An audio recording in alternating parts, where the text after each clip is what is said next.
Welcome in, Jed DeMuesy joining me. I've got some news to announce, Jed, that I don't think you know yet. The good old football. You're getting a haircut. I gave myself this haircut. I don't know if I'm going to release video or not. It doesn't look great, but it could look worse considering I did it myself. I'm sorry. Go ahead. It's okay. The good old football podcast is dead. Yep. The face you're making after a couple months of discussion, because I had thought about turning this into just an AFC North podcast, which is essentially what it was, but the branding didn't give that away. And then I've kind of realized, like, I like talking about the Bengals. We'll still touch on AFC North stuff. So this podcast is now known as In the Jungle. Is your mind blown or what? By the way, most people are audio, so please speak. Don't just make facial expressions. It just got a lot more humid in here. I don't know. It just felt a lot, the environment's a little different. And cut the air with a knife in the jungle. I like it. It could be all that facial hair you're sporting. It could be. You just chastised me for making it audio, and then you make it visual. So what are the rules in the jungle? Are there any rules? There are no rules in the jungle, baby. Okay. It's wild out here. All right. So there's that. Similar content, mostly Bengals heavy. We'll still touch on some AFC North stuff. And then, we got to address the elephant in the room here. There's word out there I've read that you are a hero. I've seen that on the internet. What did you save a child or something and break your contract in the process? You've done it local 12. What was that thing where you slide one of those trampoline things under the people that are going to jump? Yeah, there was I gasped at that type of characterization. By the way, you can tell whatever you want about this. I wasn't going to bring it up until I saw someone else write about it. Yeah. There was, we had at local 12, there were layoffs coming. Someone else in our department, was going to get the axe, and I said, I'll go. And I did that, not because I'm working a day shift at Blockbuster Video, but because I have something in place that is more substantial for my family money wise and gives me better hours. So the classification that I'm a hero, if I quit the job that I did without something to do, that would make me a hero and an idiot. But I am neither a hero nor an idiot. I might be an idiot, but I was going to say not a hero. So yeah, so the time at local 12 has run its course, and I have nothing but good things to say about them and that shop. And I appreciate the close to 8 years that I spent there. But with a little guy, 13-month-old, and it just felt like, this was the time to to move out and do something different. And, that was kind of the timeline was always going to happen, but the timeline just got a little bit accelerated, very quickly without my knowledge, in terms of the layoff. So that's the story. And yeah, not a hero, not nothing of that sort. So. You did something smarter than what I did, though. When I left my job at the Cincinnati television station as a sportsman, I broke my contract, pissed some people off, and did not have another job lined up. So good for you doing it the right way. Well, yeah, that was certainly your decision. And I remember after a couple beers at Millions in Mount Lookout, I tried to talk you out of it, but you were not to be persuaded. And you landed on your feet, and everything's just fine. And two maybe roundabout ways to get out of the business, but both are worked out. Or hopefully this one will work out as well for me. Yours obviously did. I'm doing all right so far. Mine would have been much easier if George Vogel weren't the best person in the world. I like all the people I work with there, but George, to this day, I'll still try to call him, a couple times a year, best man on earth. So that made it tough. That made it tough to work with the coolest person ever. And the Cincinnati sports landscape, there's a lot of camaraderie between the stations in terms of sports department. I think there is news-wise as well. But George Vogel, Brandon Seo, Joe Daneman, Jeremy Rao, who's a great friend of mine, as you know, and all those guys, Caleb Noe and Reggie at Channel 9. I mean, it's a tough place to leave because the people are so great. Not only the people you work with, but the people you see every day that are competing with you. So, yeah, and George is obviously right at the top of that list. So it is very fun. I'll be trying to get all those people on the podcast in the coming months because, talk them out of television as well. See how it goes. Kidding, of course. We need good people like that. All right, so I think we'll get into some Bengals here. Of course, we are in the jungle, Jed. Correct me if I'm wrong here. I am still, despite the Riley Reef signing, I'm still all aboard drafting Penei Sewell at number 5. Are you not? No, I'm not all on board. And I think here's the reason why. I think that the nature of the offensive line position is changing so much that it's not worth guessing anymore. And if you have a franchise quarterback like most teams do, the best thing, in my opinion, is to overpay on the free agency market for guys who have NFL tape that can come in and protect your franchise. The Bengals, they decided they weren't going to overpay for Kevin Zeitler. I probably would have given him, a little bit more than the Ravens did to bring him back, because he's been nothing but consistent. And you probably should have taken that 4-year contract you gave to Carlos Dunlap a few years ago and handed it directly to Kevin Zeitler and let him walk away. Dunlap, that is. I said that in the moment too, that isn't just revisionist history, but I think Penei Sewell is going to be good. And so do you, and so does everyone. People think that he's going to be a game-changing or a once-in-a-lifetime. And I saw a website that had him ranked over all of the offensive linemen that were taken last year, including Tristan Wirfs, who was fantastic for the Buccaneers. I just don't know if I would risk it. I think it's too much risk. Everyone is saying you've got to take Sewell because you've got to protect Burrow. But to me, I don't know if taking Sewell protects Burrow, because I don't know if he's going to be any good.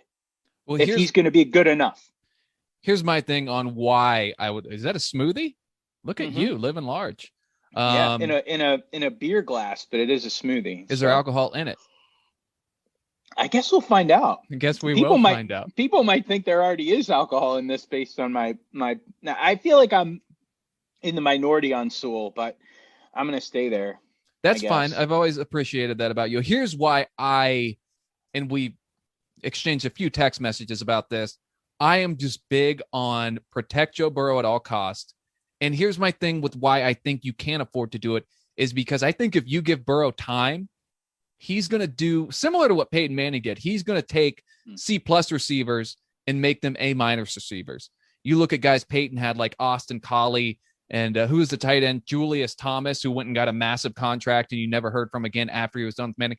Even guys like Pierre Garçon and Demaryius Thomas, great with Peyton Manning. Pretty good.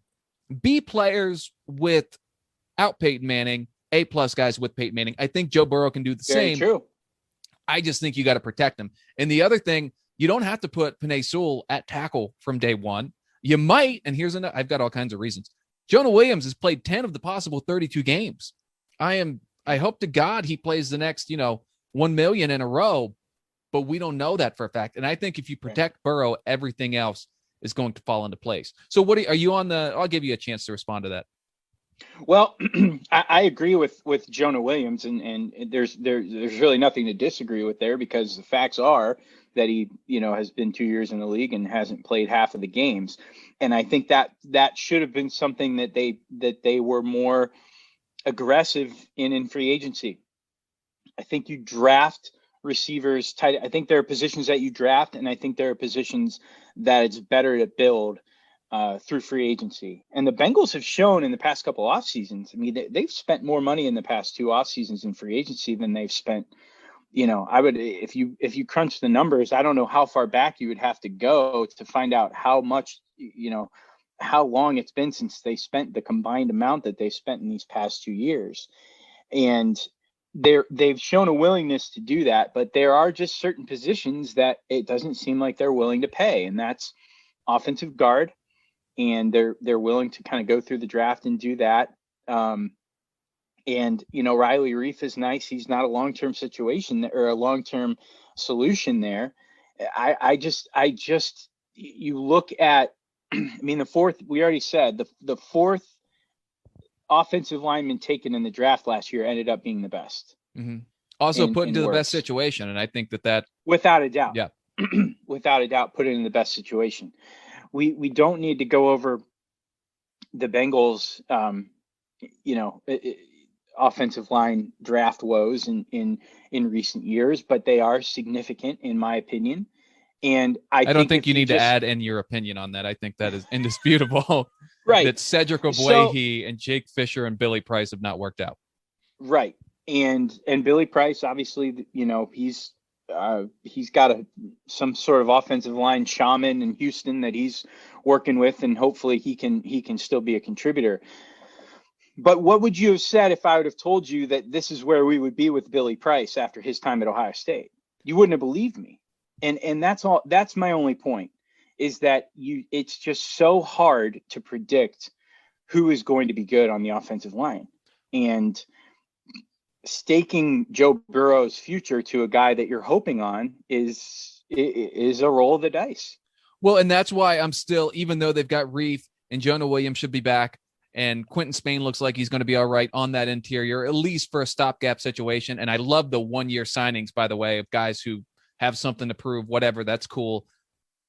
I'm in a position. I feel like the Bengals are in a position where they can, incredible to say this, afford to roll the dice like him, because someone's not going to work out, whether it is Jonah Williams hurt all the time, whether it is Riley Reif's not that great. And remember the other thing, and I think I said this on Twitter as far as Sewell goes, Andrew Whitworth turned out to be a pretty good player. He played 2 of his first 3 seasons in Cincinnati at guard.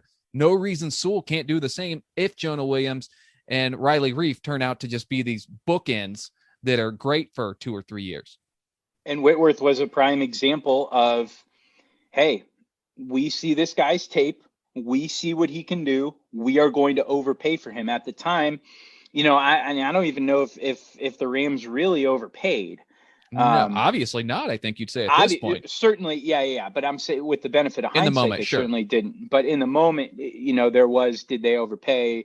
What did they do? But that's how they assessed the offensive line. And my goodness, has it worked out. Now they're going to need to go and get another offensive lineman, whether it's this year or next year. And my guess is that they'll do it the same way. And it's just a difference in philosophy. Some team, and obviously, to me too, if I didn't see a guy like Chase or Pitts there, and I identified, okay, it's you're taking a risk, whatever position you pick in the draft. There's no question about it. But I think when you look at Chase, when you look at Pitts and those two guys, I think you've got to be looking at those two, and then potentially grabbing an offensive lineman in the second round where there is a lot of depth. And I think if they go, I think first and second round will be offensive lineman and wide receiver in some combination, or Pitts at tight end, who's effectively a wide receiver in terms of his ability to stretch the field. So I think even though I don't think that they should take Sewell, if they end up taking him, I think there's a good wide receiver that they can get in the second round. Someone will be there. And if they end up taking Chase or Pitts, I think there's going to be a good offensive lineman that's going to be there. All right. So you are the Bengals. You are on the clock at number 5. You've got Kyle Pitts. You've got Jamar Chase, both available. I won't even put Penei Sewell in there because you're obviously out on him there. Which one are you taking? And I'm not out on him. I just don't. I just right. But I think from what you just said, if he was there too, you wouldn't take him. Sure. Right. Yeah. I would take. I like Pitts a lot. I really do. Man, I think I'm with you. And I'll say 2 things on this. One, well, you can go both ways. There's a great argument that for whatever reason, first round tight ends do not work out. I mean, you look at the last 5 years and it's pretty much Noah Fant, and that's about it. And he's not even on. Yeah. I mean, you look at guy, I think Mark Andrews was a second rounder. Kelsey was a third rounder. I know Gronk was a second rounder. Mike Gesicki, who I like a lot in Miami, probably doesn't get the attention he deserves, a second rounder. For whatever reason, first round tight ends don't seem to work out. I've talked about on this podcast, though, if you go back and look at the teams that win Super Bowls, they all have top 10 tight ends. Now, I know that a lot of that has to do with Tom Brady. And again, quarterbacks make receivers and tight ends more than vice versa. But I think that for me, that's why I'm with you. I would take Pitts over Jamar Chase. However, there's a fella out of Happy Valley, Pat Freiermuth, who, if he's still there in the second round, I don't know, is 5 in the, it's 37 overall, too high to take him? I think he's awesome. And I just talked about Gesicki. They call him Baby Gronk. He's another guy. If they go Sewell at 5 and then at 37, Pat Freiermuth, I think, should be available. I don't know if he's done his pro day yet or not, but if he really blows the door off there, that would be an outstanding combo as well. I guess I think what we're both getting here, I can't talk that well. Remember, I've got the Invisalign. Can you see? It's not nice. fun. Yeah, thank you. The Bengals are in great shape. Just make the right decision. Mm-hmm. Just don't go and do something you shouldn't. And they're in, you know, they could very easily be in a spot to trade back. Yeah, and I'll tell you what, Rashawn Slater, all you have to do is watch the game of him against Chase Young, and you're going to be like, I'll take that guy. It's one game, but I mean, he handled Chase Young, and I was at that game. And I could see that, I could see potentially if they trade, depending on how far they trade back, someone's trading up to get a quarterback. So that's not going to be, Sewell taken. I mean, I think they could honestly trade back a couple spots and still potentially have Sewell, Chase, or Pitts still on the board, depending on how far they trade back. And I think, too, calling Pitts a tight end is a little, I mean, this kid ran a 4.4. He's a tight end, but he's, I think he can do a lot more. I certainly wouldn't take, a TJ Hawkinson or Noah Fant or that type of player with this pick. Even like a Kellen Winslow going back a ways in his career, obviously his life completely fell apart. Didn't go well. I think he does so much more. I think he can line up in the slot. I think he can, he can line up wide. I mean, I think there's a lot that he can do. I don't think he's a traditional in the mold of a traditional tight end. So I think saying their first round tight ends haven't been that great. Okay, yeah, but I don't know if this guy's a traditional tight end. I totally agree with you. There's always that. If you look at the list, it just, for whatever reason, and again, I'm a big believer in getting the tight end in the right system. And like I said, give him to Joe Burrow, and we'll see what happens. All right, so and you got to remember too that Pitts was a finalist for both the Mackey and the Biletnikoff, so he was even in college he was considered a hybrid. I don't know too many people have been in line for both of those awards. Yeah, and I think the only other guy Darren Waller and Travis Kelce are those the only other two guys you could say that about. So decent company. We won't put them in that class yet. All right, so to wrap this up on the draft stuff, you're sitting there at 5. Pitts available, Sewell available, Jamar Chase available, or trade back. Which one you doing? Actually, give them to me in order: 1, 2, 3, 4. You don't have to explain. I think we just did. Well, yeah, I guess it would be dependent on, I think Kuiper's latest mock has quarterbacks going in the first 4 picks. So if Lance is gone and Wilson is gone and Fields and Lawrence, if all 4 of those are gone, I don't think trading back, I don't think you're going to have somebody to trade back with. And I don't think trading back makes a lot of sense because all the quarterbacks are gone. I would trade back if there are still quarterbacks on the board, because I would maybe try to get into that 7-8 range. I would be interested. That would almost be my first option, because I would think that Sewell, Chase, or Pitts would be there at 7 or 8. And if you can add a second rounder or something like that with that would be my number 1. Number 2 would be to stay at 5 and take Pitts. Number 3, I guess, would stay at 5 and take Chase, and then Sewell would be my last selection, just because I just think the best way to build offensive linemen in the NFL is to bring in guys who have good NFL tape. That's a fair argument. Carolina is the team sitting at 8 who I think they would be most likely to trade back with if they wanted to come up and maybe get Justin Fields. I think I'm with you. I think first option. I'm sorry. I'm really hoping that the Eagles trade up and take the quarterback from North Dakota State, and they just get that fan base just goes right back to where they started with Carson Wentz and now with Trey Lance. That would be sort of a very funny thing that I would enjoy. But yeah, I think the Panthers are certainly in the market to kind of trade up and I love how matter of fact you were about that. Would be a funny thing that I would enjoy. Yeah. Yeah. That would be that fan base. I could just see, that fan base just wide eyed. Like, are we really doing this again with, they can shut up. They got a Super Bowl I got the ball right back there. They got a Super Bowl this decade. Yeah. So, or not the last decade, in the last 5 years, whatever. You know what? I think I go back and forth on trading down versus Sewell. It depends on what the offer is, right?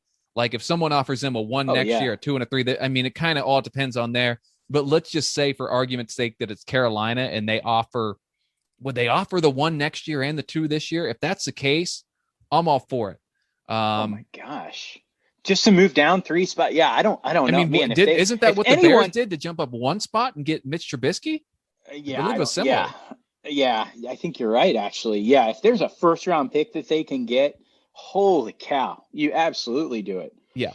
Especially if it's a first-round pick with a team that's going to start a rookie quarterback. Because, unless they blow the doors off the place in their first year, that's going to be a very high-value pick because they're not going to win that many games. So, if you can do that, I think that's going to be the case. I don't think they would. Maybe they would, but I think if in recent history, teams are throwing around those first-round picks because they get in this mode of, well, this is our guy and we get him no matter what. Right. And it kind of seems to be a coin toss, but I think that would be the case coming up from 8. We'll see. If that's the case, I say, yeah, go ahead and do it. If not, I'm still on the Penei Sewell. And then the only way I take Chase over Kyle Pitts is if Joe Burrow comes in and says, listen, fellas, I've had an incredible connection with this guy. We got to go get him. Then you do it. Otherwise, I'm taking Pitts after that. Again, like we said, they're in a great position no matter what, and I am happy about that. Rashawn Slater, if they end up with him somehow at 8, that's cool too. It's just there really are no bad options. And again, Pat Freiermuth, if he's there in the second round, that would not be bad either. We will not have to worry about certain things on the Go ahead. And I like the offensive tackles in the second round. Yeah, there are guys like Liam Eichenberg who could have been a year at the beginning of the year. A lot of people thought he was a top 10 pick. I think, is it Sam Cosmi? Is that the kid out of Texas? Cosmi out of Texas. I think Leatherwood out of Alabama. Oh, yeah, Leatherwood. He's a monster. All 3 of those guys kind of coming into the year. A lot of options, Jed. Yeah, and that's like the thing. If you swing and miss on an offensive tackle in the second round, that's one thing. But if you have the 5th pick and that person isn't going to contribute, that's a bitter pill to swallow. I also think, you could bring a local kid home in Jackson Carman. I think he'd be in the mix there in the second round, the offensive tackle from Fairfield who went to Clemson. So I think there are options, and I think there are options too for the second round and wide receiver if you do end up going with Sewell or trading down and getting Slater. But I think those 2 positions, should be addressed in the first and second round this year for the Bengals in some way, shape, or form. I agree. Man, I feel bad. Usually this podcast, I end up feeling worse about what's going on in Cincinnati. I feel good right now. I think you were in bad shape last year during the draft. Yeah, look, T. Higgins has turned out great. Overall pick, yeah. Yeah, T. Higgins is great, but my God, at what cost, And who knows if they would have got, get the kid out of Tech or Kansas who is looking really good for a 6th round pick. But you gotta protect the investment. And like I said on an earlier episode, the week Joe Burrow got hurt, every idiot in the world, everyone said the Bengals need to update or upgrade their offensive line. And that's pretty much the one thing that they did not do in that draft. So, Gotta do better. Maybe Duke Tobin will tune in and write some notes down from this. Good on him. We do not have to deal with Bobby Hart anymore. That'll be nice. We talked about Quentin Spain. Does Bobby Hart's not signed anywhere yet, right? No. I would hope not. No, he is not. He can go back to posting QAnon videos on his Instagram. That'll be cool. Like I said, with Quentin Spain, I love the Prove It guys. And then let's move on quickly to another free agent. I love the tweet you put out. By the way, what's your Twitter? It's now Jed DeMuesy. You got rid of the local 12, right. Jed. Yeah, just the local 12, just making sure everybody knows and, kind of moving on. But yeah. Are you going to be a little more wild now on Twitter? I think Rick Broering maybe suggested, or someone suggested we were going to get X-rated Jed. A little more edgy? More edgy. Jed after dark during the daylight hours. I don't know. We'll have to see. But You're yeah, already I drinking at like noon and Quentin. have a beard, so That's right.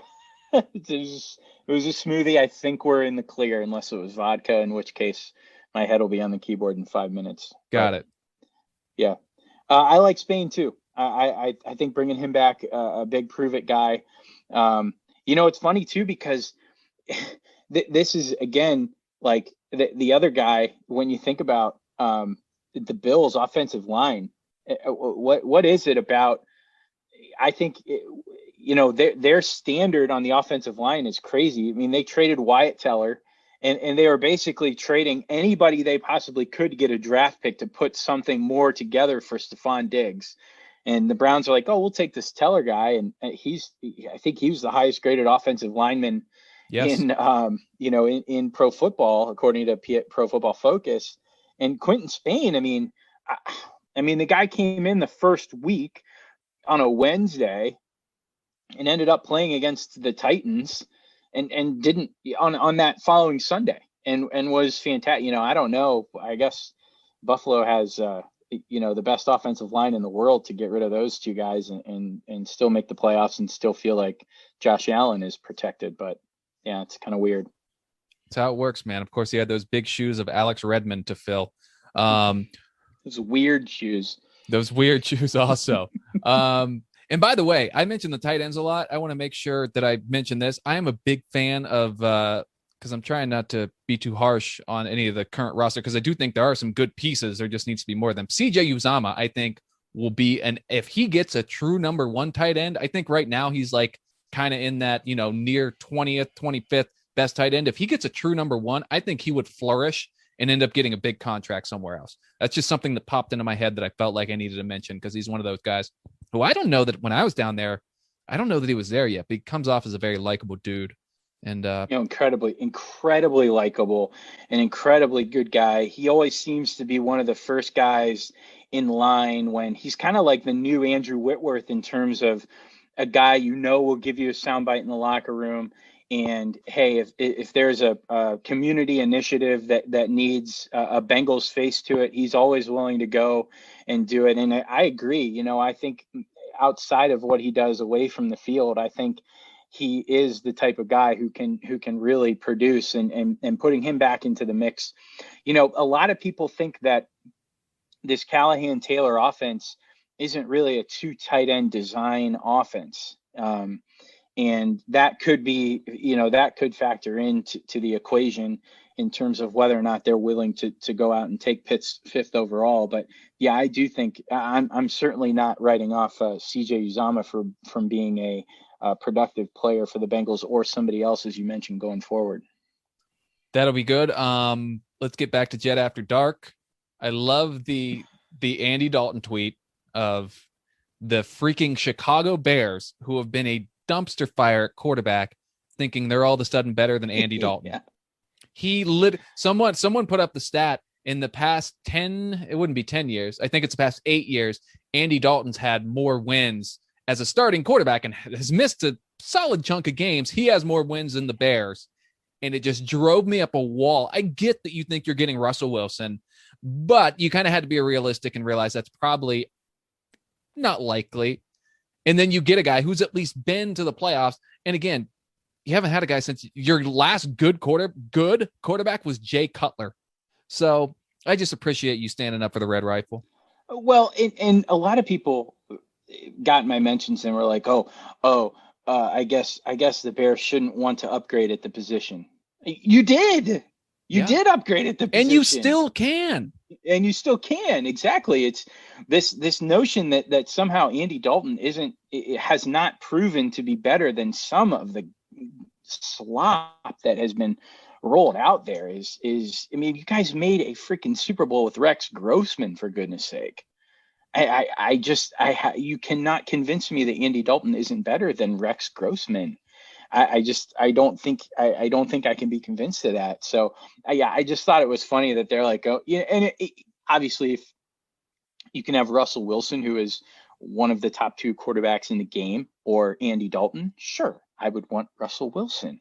But the notion that you didn't upgrade or that you're turning your nose up at Andy Dalton as the Bears, give me a break. No.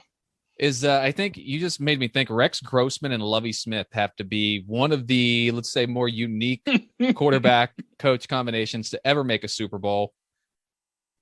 That's just, a couple guys who found a little magic.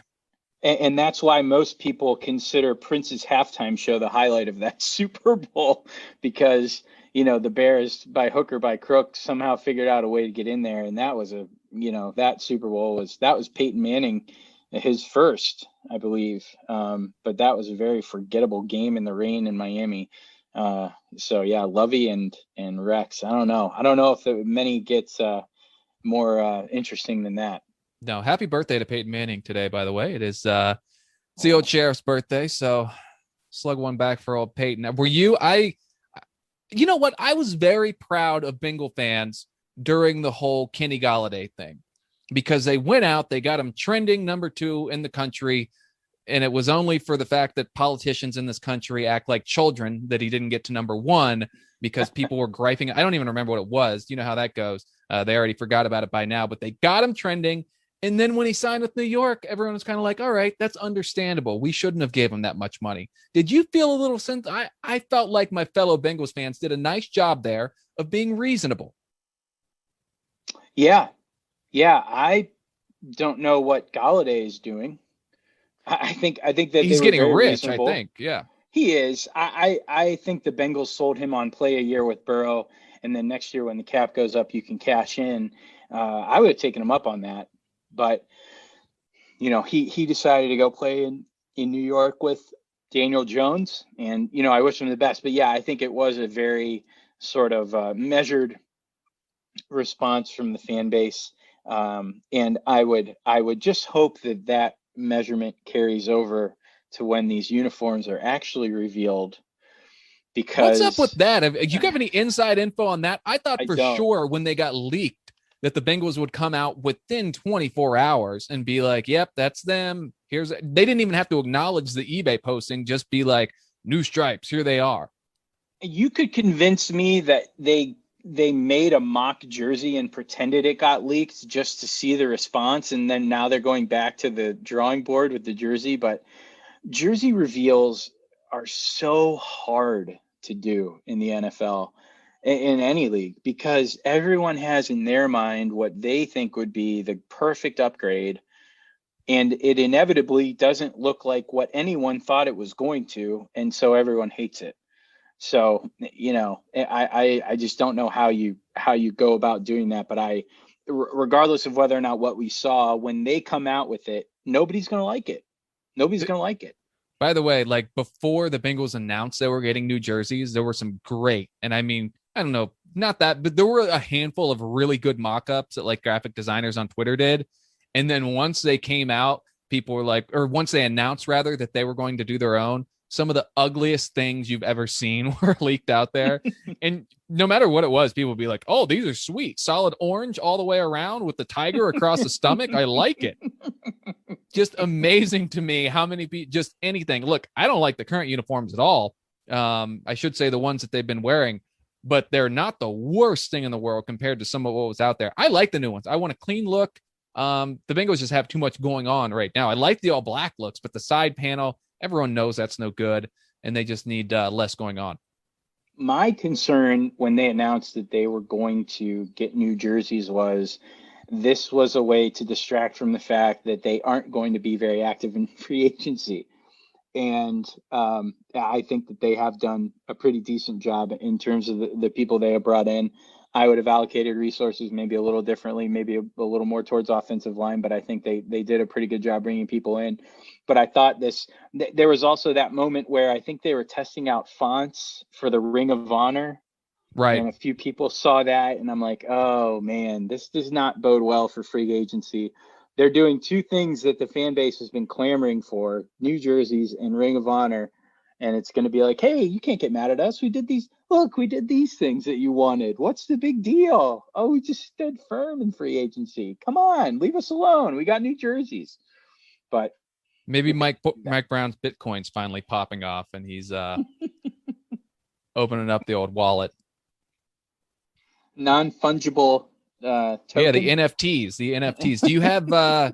Do you have any good, I don't want to put you on the spot here, any good fun behind the scenes stories that you would like to share? They don't have to be inappropriate or anything. They could be. I mean, but anything from the local 12 days you'd like to share with the people of Cincinnati and Northern Kentucky and any Bengals fans who are listening?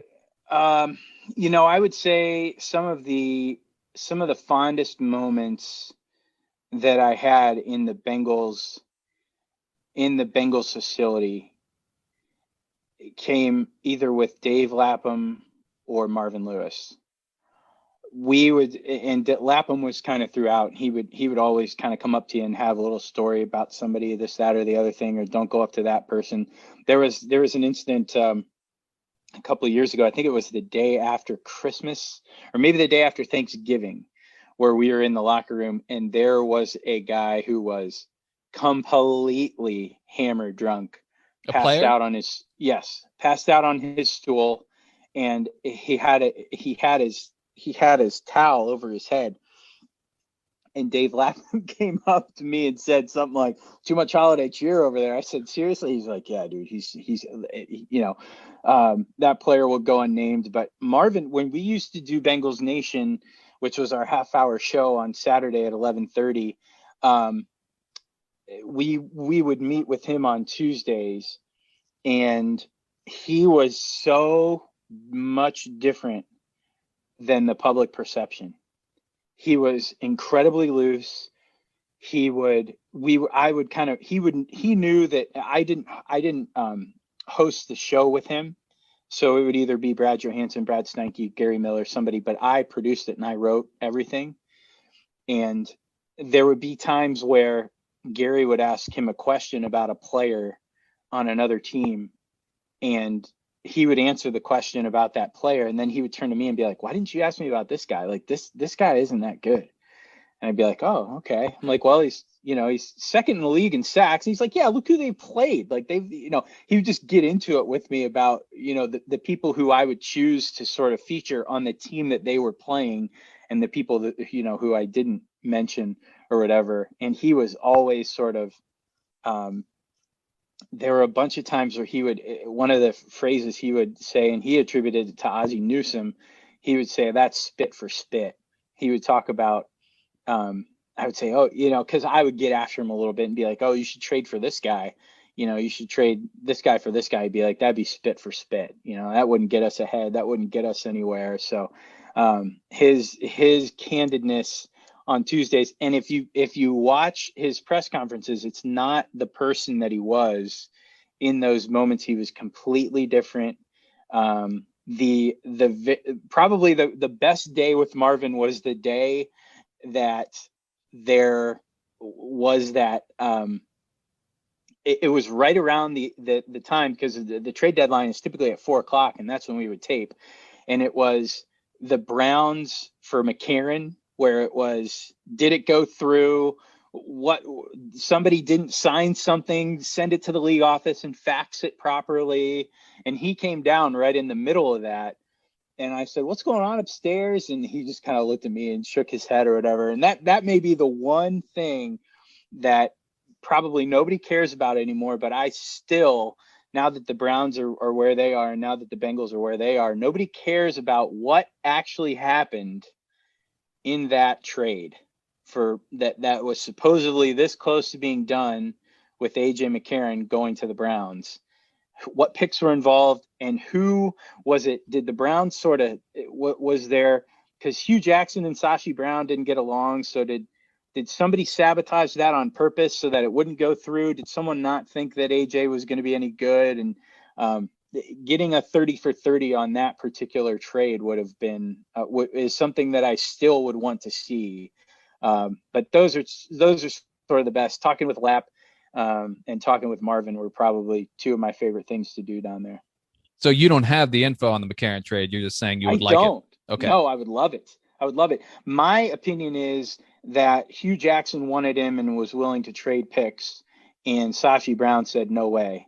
And that's my opinion. The Bengals were more than willing to give up McCarron. I think that's my theory, how that all went down. But the way it was posed was that, oh, the Browns can't work a fax machine. They didn't sign something. This wasn't, they needed to sign on this line and they didn't do it, and that kind of thing. And it didn't get to the league office in time. And I think whoever sabotaged that deal on the Browns end was happy with that being the story. But I think it was done on purpose. It's funny that you bring up Marvin being so much more laid back on camera or off camera than, because I felt the same way. And my interactions were obviously so much more limited with him than yours.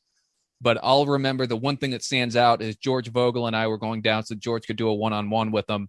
And Marvin, before we start taping, I'm setting the camera and everything up. And Marvin brings up another local media guy who was really taking a dump on the Bengals in the previous days before the season started. And Marvin said, such and such thinks he has all the answers to what we need to do down here. And I didn't really know Marvin at this point. I still don't, never really did. But I don't know that I spoke to him all that much, maybe asked him a couple questions at training camp. And when he said that, I said, well, you should have been watching my show. Tim McGee picked you guys to win the Super Bowl. And I just thought it was a little tongue-in-cheek comment. I think it would be cool to have Marvin watching our show. He thought it was the funniest thing he'd ever heard, or at least he laughed like he did. And yeah, yes, kind of gets on a roll like he does, and couldn't have been cooler about it, and was really loose for the next few minutes. But I still remember, as soon as I said, all right, ready to roll, his face completely changes, gets a serious look on his face, straightens his shoulders up. And that's true, because I always had a real beef with Marvin before I got there, as far as kind of trying. Remember that one time, this is back when you and I worked together at WHIZ. There was a reporter from the Enquirer who he told maybe they need to send someone else down here to start covering us if you're going to ask questions like that, something along those lines. But I just think Marvin, in his mind, that was the perception he needed to present, and that's fine. Obviously, he's been a successful, people can say what they want about him as far as the playoff wins. He was a successful NFL coach, and to be anywhere that long, I think. So that's interesting you bring that up, because I felt the same about Marvin, and my thoughts on him changed just from my short time in Cincinnati. And that candor in that moment that you're describing is essentially what I'm saying existed every Tuesday. That's awesome. So that moment that you had there is exactly the same thing that I'm talking about. When and when we would tape for that show, he would still be very straight up.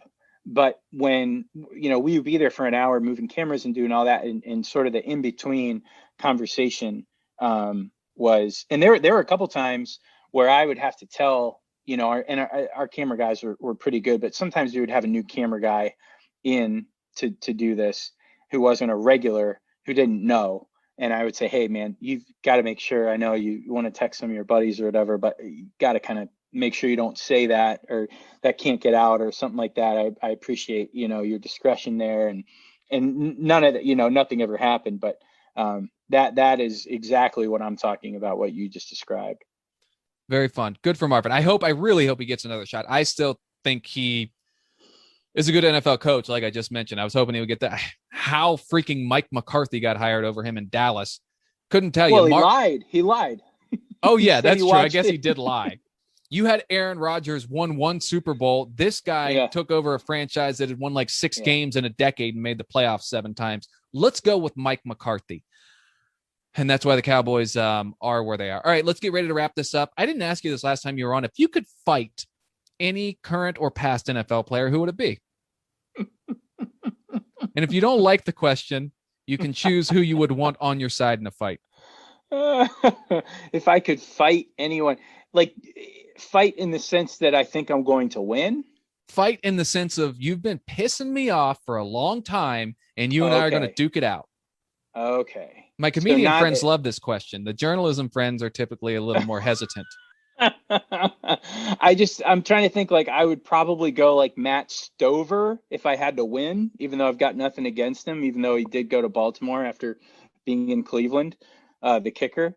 Gosh, I'm trying to think a player who I can't stand. Man, I don't know. I would have to think about that one. Let's assume you would win the fight. You somehow know I'm going to win this fight. Oh gosh. I just had a thought pop in. Probably one of my least favorite athletes of all time, who is typically beloved by everyone else, and I know you're gonna give me a hard time for this, is Cal Ripken Jr. I can't stand Cal Ripken Jr. Why? He's like everyone's uncle. I know, and I just think it was all about him all the time. The streak, he got praised 21-31 streak. 21-31, that's great. And when did he end the streak? Do you remember? No, I can remember thinking it was like a big deal. It was, because whenever he ended it was going to be a big deal. Mm-hmm. Right? I mean, whenever it ended was going to be a big deal. He chose to end it towards the end of the season where Sosa and McGuire were duking it out for the single season home run title. Interesting. Okay. Why would he do that? Maybe he wanted everyone to have a nice time at the same time, and he didn't care that there was more attention. Or maybe he wanted the attention. Hey, don't forget about your old friend Cal over here.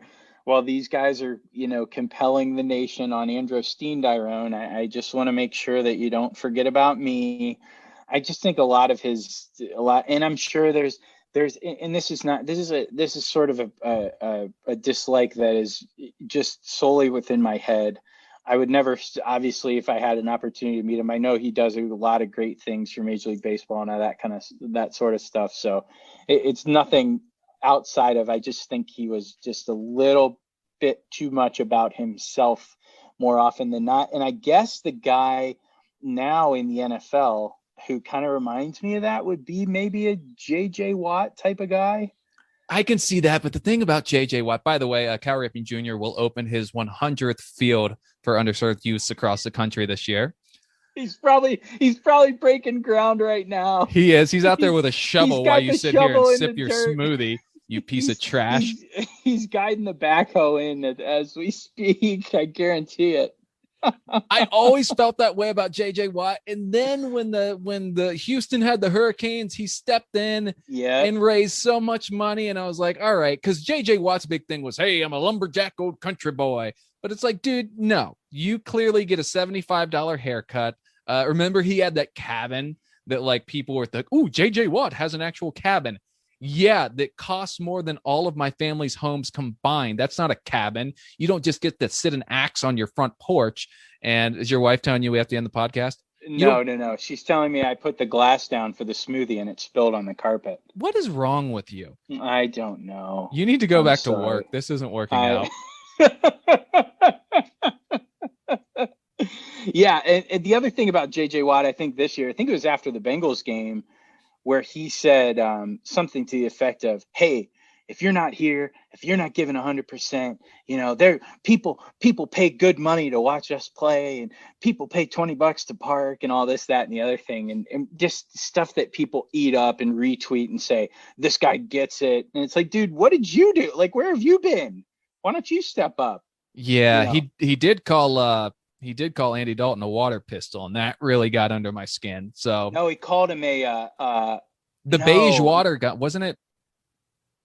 After that was their first loss that year, right? I think on a Thursday night.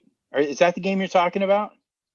Was it then, or was it a play? It might have been their first loss when they started 8-0. They lost to the Seahawks in overtime. Or no, they came back to beat the Seahawks. They did. It might have been I think it was, which is another interesting little sports Cincinnati sports media moment that we won't necessarily get into. Does it have to do with where I worked? Yes. Okay. I was off that weekend, by the way. No, they lost to the Texans because then the following week they went out to Arizona, I believe, and that was a huge matchup. And that was the game where Domata Petco got called for simulating the snap count. That was a Sunday night game. Snap count. So they went 8-0 and then lost back to back. And I think that first loss was to, and I can't remember what he called. He called him like the red right, the BB gun or something. I thought it was the beige water pistol. I thought he came out and said, we turned the red rifle into the beige water pistol. No, gosh, I don't. Jed appears to be looking it up. I am looking. Jed is now the producer on this podcast, by the way. They called it the most pointless beef ever. And that seriously, Oh, he did. He called him they said we made him look like a Red Ryder BB gun. A Red Ryder BB gun. From the A Christmas Story with Ralphie, yeah. So, and Andy did not like that. Yeah, he shouldn't have. Not. I mean, Red Rifle. I mean, Red Rifle's a cool nickname, and I won't disparage Dan Horde for that. But like, who cares? Like, why? I mean, it seemed like he was more irked at that than he was the actual loss. Well, I guess to defend Andy, which I always do, Andy, I just feel like there should be this club amongst guys who present that, like JJ Watt likes to present himself as a down home, good guy. And then you go to Andy Dalton, who is, and you can talk about this if you want, pro athlete or not, nicest human being maybe on the planet. And then JJ Watt has to come out and make it a personal attack. Just not cool by a colleague. Right. Yeah. And that was obviously a year too, where, if he doesn't get hurt, we don't need to get into that about Andy Dalton and his broken gatekeeper's thumb. But, if he doesn't get hurt, who knows what that 2015 team could have been. He was in the discussion for NFL MVP, in my opinion, the way he was playing. And who knows? That was one of the few years where they actually went to the playoffs with everyone healthy but the quarterback. There were other years where should have won. There were other years where, Brandon Tate was against Indy that one year where it was just like, this is a loss before it's a win. But in terms of Andy Dalton as a person, there is nobody better than Andy Dalton. And Andy Dalton rarely talked about how good of a person he was. There was never this look at me, look what I'm doing kind of thing. There were events that he would hold, and they would, his foundation would send us video after the fact because they wanted to promote him, but he would never, there were other guys who would say, hey, I got this going on if you want to, and it was nice. It was a nice heads up, and it was a nice thing to do for other people. So we were happy to highlight that. But Andy would do something, and then after the fact would sort of mention it. I mean, the biggest, he had a night every night where children with special needs he would take all these kids and provide them with a fun evening. And then the parents would have a chance to go out and have dinner and have a night to themselves. And, that type of thing, he would just do it all the time. And yeah, he was an incredible, incredible person. And the Bears should be lucky to have a guy like him. Yeah. You pieces of trash in Chicago. You don't get, it's not like you got that jerk Cal Ripken Jr. You got Andy Dalton. By the way, I think my third most listened to state is Illinois. I like the Bears. I'm going to root for the Bears, but you gotta love Andy Dalton. All right, Jed, anything you want to, you can follow him at Jed DeMuesy on Twitter. He is a wild man on there. Anything else you want the people to know? That's it. If you've got a good smoothie out of carpet, concoction, club soda, salt, if you want to throw it my way at Jed DeMuesy on Twitter. I'm going to have to do some cleanup here shortly, so you're going to have to get that in as soon as possible. But appreciate you having me on. I like being in the jungle. I love having you in the jungle. And next time, just blame it on the kid somehow. He spilled that, and guess you can't get away with that when everyone's home. All right, man, I appreciate you. It is In the Jungle. If you can give it a subscription, that's fine. If you give it a rating, I think that actually means a lot more. But if you just tune in and listen, that's cool too. So, all right, Jed, I appreciate you, man. Enjoy the post life. Enjoy evenings and sunsets and stuff. Thanks, buddy.